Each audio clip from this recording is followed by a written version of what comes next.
So it's my great pleasure to be speaking to Tate Donovan today. He's in a movie called Wild About Harry, but we're also going to discuss a few other things he's been in. Great pleasure to meet you, Tate. Good morning from Australia. Good morning. It's awesome to be here. I wish I was there, but I'm here. Have you ever been down under? No, I haven't. It's such a tragedy. I've worked with so many people from Australia, and none of them have invited me over yet. I mean, I'm still waiting for Rose Byrne to give me the invite, but she spends so much time here in America that That's true. Yeah. yeah. Well, she comes back and forth. She's just recently completed a movie here too, so I'm looking forward to seeing that. And she's just wonderful. Good Yeah, she's the choice. best. She's the best. Now, while about Harry, is it true that it was filmed quite some time ago and hasn't been released until now? Yeah, it was crazy. I forgot what year we shot it, 2006 or I've, 7 or something I've like that. I seen mean, 2008 or 9. yeah, okay, right. And I mean, it was super low budget, like labor of love, but it's one of those movies that uh, is just done. Everyone just did it for love and for the joy of it and for the location. It's shot in a beautiful part of America called Oh yeah. Cape Cod. And yeah, it's so wonderful that streaming has been able to bring this movie back because it's such a great story. And I watched it again. Since they've passed gay marriage in the States, and I hear recently it was That's passed in correct. Australia like last year, right, or Yeah, two yeah, years ago. about 2 years ago now. Yeah. So, you think like, oh, it's a story. It takes place in the 70s. It's a true story about, two men that fall in love and one of them has kids and their kids are going to be taken away from them once they're found out that they're gay. And, it's Yep. like a horrible, tragic story. And we shot it. We made it before gay marriage was legal. And so I thought, oh, well, gee, now that gay marriage is legal, is this movie going to be relevant at all? And I watched it and I was so thrilled. Like it still holds its place because it's sort of shot through my daughter's eyes, and it's just a That's great, right. great, fun, lighthearted, beautiful story. Yeah, I want to talk about the girls shortly that play your daughters. Obviously, there's such a great chemistry between the three of you. But the story, it's as relevant as it was is then, is now. I mean, in the 70s, which it's set, that wasn't spoken about, there wasn't the open discussion, but that still happens now. People still don't like the open discussion. It's happening more often, but there's Yeah. still that conflict. Did you know going into this role, it was a very, remarkable, important role, like for people to look back on and maybe see themselves in? Yeah, well, when I read the script, I was really taken by it, and the fact that it was written and directed by Gwen Wynn, who, it's her story. It's her true story of her dad, who was kind of an amazing guy, and her mom died, and he was heavily into this folk art in America, and he and his business partner fell in love, and they had to keep it a secret, and it Yeah. sort of got out, and when you're a teenager, your parents are already embarrassing and awful, and so to add, like that they're this great secret has been revealed about them, Yeah. is it's just really fun to watch for sure. Oh, I think so. The movie kind of starts with a fraternity prank. What sort of mischief did you get up to when you were young? Did you have any pranks or anything you're allowed to discuss? No, I was a boring, good kid. I just wanted to be an actor. So whatever it took. Since I was a little kid, I just wanted to be in movies and television and on stage. And so I went to college, and I wasn't in any fraternity or anything like that. And I studied theater, and I was a theater geek my whole life. So theater geeks are like goody two shoes, but they sort of act out their fantasies on stage. You know what I mean? Of course, yeah. You didn't play any sport or any other extracurricular Yeah, activity? when I was a kid, I played soccer or football, you guys like to call it, and I swam and I actually play more sports now as an adult than I Okay. did when I was a kid. Now you mentioned briefly the location, Cape Cod. That's would have been no sets, just all unique natural places that you filmed in and houses.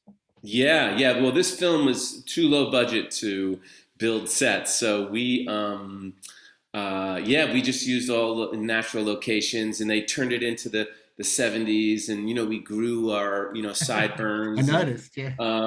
it was fun. It was really fun. As a matter of fact, during the filming, we ran out of money, and oh, it was a tragic day. Like at the end of shooting, it was the disco scene. I don't know if you've seen this movie, but there's Yes, this I have. great scene where all the teenagers go to this gay disco.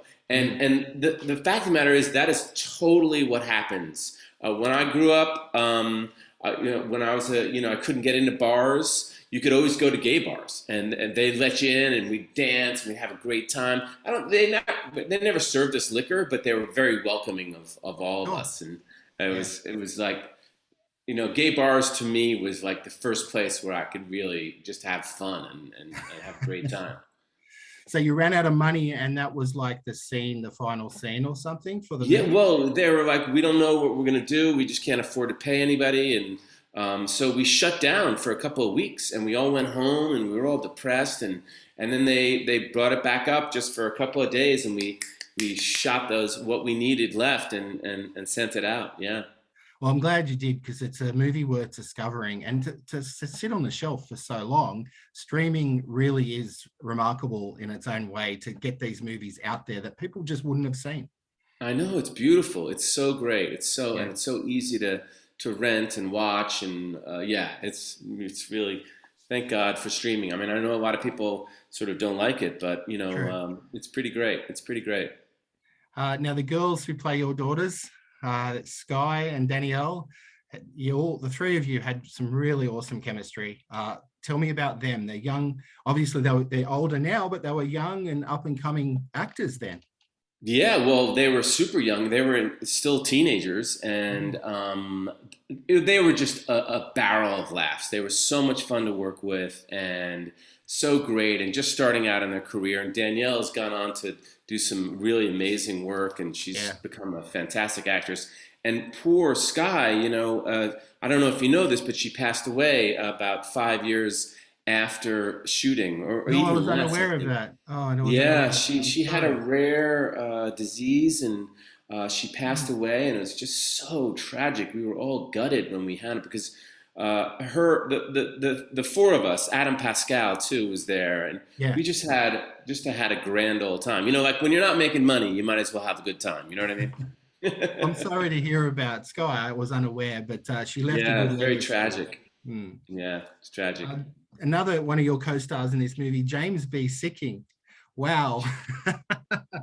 When he turned up, I've got to say, Tate, I'm like, is that who I think it is? It was great. I I know, right? James Sicking, he was such a delight. He's so great, and just to have I mean, that guy's been in some of the most amazing movies of all time. I mean, he's Mm, had an amazing career, and he mm. came out to the Cape, and it was one of those movies that they couldn't offer you any money, but they could offer you to come out to Cape Cod, which is everyone wants to go to. So it Yeah. was sort of like the location is what drew everybody to do that movie. So I think we got James through the location. Set in the 1970s. What do you remember about the 1970s? Do you remember much? Oh yeah, I remember it all. I was born in '63, so I Okay. totally remember the '70s. That was when I grew up, and the styles, and it's really funny. Looking back on the '70s, every single man, whether you were like a conservative judge or a hippie or whatever, everybody had long sideburns. It's hilarious. I couldn't believe it. I was like, yeah. So I grew my sideburns out. And, yeah, I was going to say in the movie, they're yours. They're not like painted on. they're mine. They're mine. Yeah, yeah, yeah. Very I cool. think Adams were put on. I'm not too sure. I've forgotten actually whether they were real or not. But they're pretty impressive. He's got some serious mutton chops. Without getting too deep, the gay themes in the movie. I mean, they can upset a lot of people, but this is a movie that anyone can watch. It's a family movie and got such an emotional heart to it. Do you agree? Yeah, I mean, absolutely. It's about a family drama. It's not about, it's just sort of like I think it would happen. Um, like just love is love, and it could be under any circumstances when a family is sort of jeopardized, and growing up being a teenager is hard as it is, and Oh yeah. falling in love with someone who at the time wasn't socially acceptable, and as you pointed out, still tough for Sure. people to come out about that, and yeah, it was great. It was sort of like we didn't really think about the big overall themes. We just thought about like the scenes one at a Yes. time. And my character was just in love with a new person in his life and his business partner, and it happened to be another man. It wasn't like we were trying to make some sort of political statement, you know? Yeah, exactly. Yeah, and that's why I found it such an enlightening, little deep but nice film and well acted in the chemistry. And just, I'm glad it was found. Put it that way. I'm glad people are now able to watch it. Yeah, me too. Me too. And thank you for finding it and helping others find it. I mean, Well, that's great. that's right, and it's based on a true story. Did the director ever come up and approach to you and say anything and say thank you, or that was exactly what happened, or did she sort of let just it flow through the script? The director was really good about letting the actors take her story in their direction. Like Yeah. a lot of times when, especially first time writers and directors, they've got it in their brain about how it has to be, Yeah. and she sort of cast us and let us, express it the way we saw it. And I think that's the sign of a very good director, who's somebody Mm. who's comfortable with the story, who knows, okay, this is the story I want to tell. I can let other people investigate it. Agreed. Agreed. Now, cast your mind back to Argo. Bob Anders, you play that role, and I said to you before we started recording, that meant a lot to me. That movie, it was just powerful. I loved it. It was funny. It's about movie making. Ben Affleck was just so good at directing that film, and everyone in it. What are your memories of playing Bob Anders and the sets and everything else that happened around that film? That was one of those jobs where you're just, pinching yourself the entire time. I mean, my first costume fitting for that job, I was like, oh, wow. I mean, like, this woman knew everything about the style, the time, and my character. It was like I was dealing with people who either were going to win Academy Awards or had already won Academy Awards. It was Yeah. like the A team, and we all just had a great time. I mean, Ben, in terms of his directing, he was really great that he starred in the film. Yes. So Yes. he didn't really direct us so much as just sort of be with us in the film and act with us. And he sort of directed us just by the way he acted. We were like, oh, he's playing the scene this way. Okay, Wow. well that's how we'll play it. We sort of it was very he wasn't overbearing with his directing at all. It was just very subtle and very fun, and Mm. yeah, it was great. One thing that he did that I did not like at first, but I loved, was that he threw us all into this house in Los Angeles, and we weren't allowed to have any contact with the outside world. All right. No media, no phones, no internet or anything. We just lived in this house like those guys lived. Yeah. We weren't allowed to leave. People brought us food, and we just sat That's around and tough. talked and got to know each other, and drank, and researched our roles, and Yeah. Yeah. we'd go Yeah. over the lines every once in a while. But it was really great. He really immersed us into that world. Where were you when it won Best Picture? Were you at the auditorium or somewhere else? No, I wasn't. I wasn't. I was at a party in Hollywood for Argo, and we were blown away. We couldn't believe it. I mean, when it won the Golden Globe, that was the sort of Yeah. moment when I got up on that stage and with Grant Heslov and George Clooney Mm. and Ben, and I looked out into a sea of people, and they were it was like Steven Spielberg and Daniel Day-Lewis and like the all of Hollywood. It was just Mm. like staring up and smiling at us. I couldn't believe it. Oh, what an experience. Yeah, it was great. Rocketman and Respect. That's a couple of movies, really good musical dramas Yeah, in a row, yeah, basically, for you. And you've yeah. had I know. impact in both. Like, how did those two movies come about? In particular, Rocketman, when you burst onto the scene in that movie, you come in with a bang and, everyone notices you. Yeah, well, it's the wig, man. You That's gotta it. wear a wig. It's the best. To wear a wig is the best. Yeah, Rocket Man was just a blast. I mean, Looked like fun. yeah, it was a lot of fun. I mean, we didn't really know a lot about my character, Doug Weston, who owned the Troubadour. Yeah. Like, we didn't know how, there's no film on him, there was no audio. I didn't know how he sounded or how he looked or how there was one photograph of him.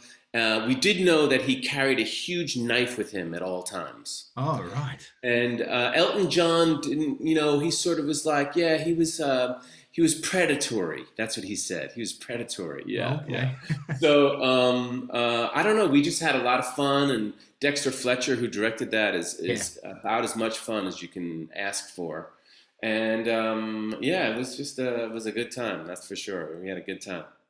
And Respect. What about that Yeah, role? That's different again, but another yeah. brilliant musical biography film. Yeah, I know. I mean, isn't Jennifer Hudson just brilliant in that movie? I hope she gets some kind of accolades for this Yeah, me role. too. I really Mm. feel as though she deserves it. I'm amazed by her performance. Yeah, that was I played John Hammond in that, and John Hammond could have a movie about him. I mean, it's a small role in her life, but he not only found Aretha Franklin, but he found Billie Holiday, Bruce Springsteen, Bob Dylan. Huge influence. Um, he's a legend in of the music world. So yeah, it was an honor to play that guy. That's for sure. I don't want to keep turning back the clock, but Don Johnson is one of my favorite actors, and you were in Dead Bang. Uh, Oh right, you I were in totally Dead, forgot. I totally yeah, forgot. you're in Dead Bang, and because that was around the Miami Vice, I was a kid and I liked Miami Vice, and I watched all the Don Johnson movies. Do you have any recollection about that film at all? That's funny you say that. I totally forgot about that movie. What happened was there was a kid playing my part that got fired. Oh, So they okay. called me up like in the middle of the afternoon, and they're like, "Hey, listen, can you get on a plane like tonight and come do this role?" And you did, And I was obviously. like, "Sure." And so they had already shot the scene between Don Johnson and I, Yeah. and they shot it with the old kid, and then they shot it with Don. And so since Don had already done his bit in the scene, I didn't even get to meet him or Oh work with him. no. And I have this huge scene with him, and we Yeah. have this shootout, and I'm just acting to a piece of tape, on the side of the camera. That's basically it. It looks like you actually were in a scene with him, so the editing was pretty fantastic. I know it's pretty impressive, right? Pretty impressive. Look, I won't go back to you working with Alan Rudolph because I thought Equinox is a pretty good independent movie too. Back in the day, that was cool. The Yeah, yeah. Pacifier, I thought you had a funny role in The Pacifier. But I'll finish up. Any final words about Wild About Harry that, now people can watch it? There's a lot to choose from on streaming services. What's your Yeah. opinion on, you've told me a bit about your opinion on the movie, but why should people watch it and choose to see this? A movie that possibly could have just been put in the shelf somewhere and forgotten Yeah, about. well, it was for many years. I think it's a timeless. It's very like politically sort of current now, but it's ironic that it was made many years ago, and it's funny. I did another interview for publicity for this film, and it was a very young kid who was interviewing me, and he didn't even know that there was a time when gay marriage was illegal. Sure. And Yeah. I was like, wow, you don't remember that? Like he's like, no, I didn't know. So like, like he didn't understand. So in a way, I think it's good to see what people had to go through before, how far we've come, Yeah. and how important it is, and yet still it's still a universal topic of dealing with your parents, seeing your parents as adults for the first time in your life. Like every kid, every person has to go through that where they look at their parents and they realize, oh wow, you're just a human being like me. Like Yeah. it's eye opening. Do you get noticed in the street? Do people recognize you and say, "Oh, you're from Friends," or Yeah, sometimes. things like that? Mostly they recognize me, but they think they went to high school with me or something Oh. like that. Like I just am like, like I'm if I go on the subway in New York City, they're like, hey yo, TV, I know you, TV. Yeah. It's sort Right. of like I'm just at the brink of being familiar, but they don't know my name. So hopefully one day they'll be like, Yeah. oh, Tate Donovan. Well, I certainly know your name, Tate. I'll talk about maybe Alan Rudolph and Equinox another time when we have more time, Okay. because it's a classic little independent movie that I have on DVD, and I think it's really well Oh, acted great. and it's got a good cast. So, That's awesome. I'm so glad that you love these little independent films. That's so oh great. It's yeah, great to hear. It's yeah. great to hear. I mean, as a movie analyst, as much as I like the blockbusters and the big tentpole movies, I love going back to the smaller films, the independent films that people really work hard on, and not just since streaming, before streaming. I'll go to that art house theater. So Yeah. yeah, and I Good for you, man. keep everything in my memory bank. So that's Good yeah. for you. Thank God for people like you. That's awesome, man. I appreciate it. We appreciate you. Oh, thanks, Tate. I hope we can speak again, or I catch up with you down under sometime. Maybe there's lots of That movies would to be get. great. I would Make love it, man. I'd love it. All right. Thanks for your time, Matt. See you later. Have a good one. Ciao.